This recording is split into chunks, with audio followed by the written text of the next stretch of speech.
Hi అండి, అందరికీ నమస్కారం. ఈరోజు చెప్పబోయే టాపిక్ ఏంటంటే అనగాదేవి వ్రతం ఎలా చేయాలి. అయితే ఇప్పుడు చూద్దామండి. అనగాదేవి వ్రతాన్ని మనం అష్టమి రోజు సోమవారం కానీ శుక్రవారం కానీ అష్టమి వచ్చినప్పుడు మనం ఈ పూజ చేసుకోవాలండి. అయితే దత్తాత్రేయ స్వామి వారు అలాగే అనగాదేవి వ్రతాన్ని చేయడానికి మనకు కావాల్సిన పూజా సామాగ్రి ఏంటో ఇప్పుడు చూద్దాం. ఫస్ట్ మనకి వండాల్సినవి పసుపు కుంకుమ ఉండాలండి, అక్షింతలు, తమలపాకులు, వక్కలు, బియ్యపిండి, అలాగే ఎండు ఖర్జూరాలు, గంధము, అగరబత్తి, ఖర్జూరాలు, కర్పూరము, కలస చెంబులు 2 అండి. అనగాదేవి పటాలు పటం ఒకటి ఉండాలి. అలాగే 2 జాకెట్ ముక్కలు ఉండాలి. స్వామివారిని అష్టదళ పద్మంలో అష్టసిద్ధులకై తాంబూలాలు ఉంచడానికి 2 తమలపాకుల్లో ఒక ఖర్జూరం, ₹1 బిళ్ళ, ఇలాంటివి 8 సిద్ధం చేసుకోవాలి. అయితే ఒక తెల్లటి వస్త్రాన్ని కూడా ఉంచాలండి. యజ్ఞోపవీతం లేదా దూదిని 3 పోగులుగా చేసి మనం పసుపు కుంకుమ బొట్లు పెట్టి మనం ఒత్తుగా తయారు చేసుకోవాలి. అలాగే దానికి మళ్ళీ 3 పోగులు తీసి పసుపు రాసి ఉంచాలి. ఇది కొబ్బరికాయ మొత్తం 5 ఉంచుకోవాలండి. మొదటి 2 కొబ్బరికాయలను కలసం పైన ఉంచాలి. మిగిలిన 3 పూజకు ఉపయోగించుకోవాలి. పళ్ళు 5 రకాలు తీసుకొని రావాలండి. అలాగే స్వామివారి యొక్క నివేదనార్థం ఉంచాలి. కలసం ఏర్పరిచిన ప్రదేశంలో పోయేటకు 2.5 కేజీల బియ్యం అయితే ఉండాలి. తదుపరి పసుపు గణపతిని అనగా పసుపు నందు నీటిని కలిపి మనం పసుపు గణపతిని అయితే తయారు చేయాలి, సిద్ధం చేసుకోవాలి. పూజా సమయంలో స్వామివారి తాంబూలంలో ఉంచడానికి ₹21 నాణ్యాలను సిద్ధం చేసుకోవాలి.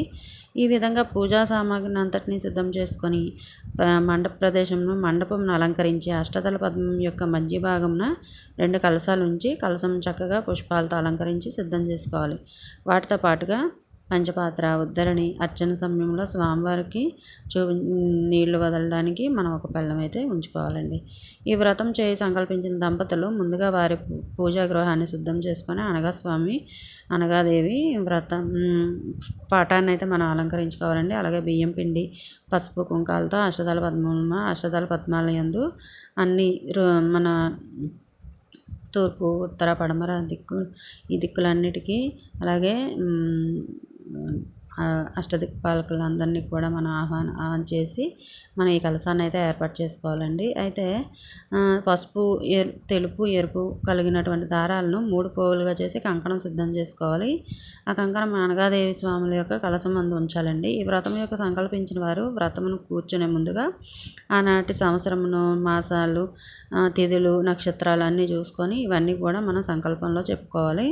ఈ వ్రతం చేయు దంపతులు ఇరువురు కూడా స్వామివారి దగ్గర ఆసనం వేసుకొని దత్తాత్రేయ నమః అనే మంత్రాన్ని 11 సార్లు చదువుకోవాలండి. అయితే మనం గణపతికి అయితే మనం షోడశోపచార పూజ అంతా చేసిన తర్వాత, హారతి ఇచ్చిన తర్వాత మనం అనగాదేవి వ్రతాన్ని అయితే మనం ప్రారంభించాలండి.